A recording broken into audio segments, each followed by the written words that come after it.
In female के हाथ अचानक जोर जोर से हिल रहे थे। सब बोले फिट्स है, ब्रेन प्रॉब्लम है, नर्व डिजीज है, लेकिन सच कुछ और ही निकला।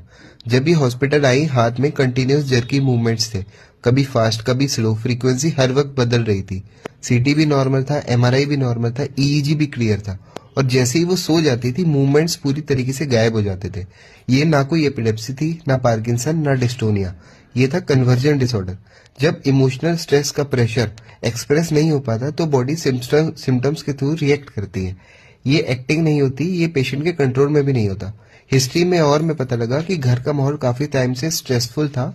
कांस्टेंट क्रिटिसिज्म था, एक्सपेक्टेशंस का प्रेशर था, अपनी बात कहने की जगह नहीं थी, इमोशंस को ओवर एक्टिंग बोलकर इग्नोर किया गया।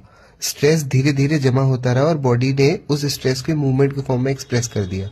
हर बीमारी सीटी एमआरआई में नहीं दिखती, कुछ बीमारी सिर्फ समझाने और फैमिली सपोर्ट से ही ठीक हो जाती हैं। Thank you.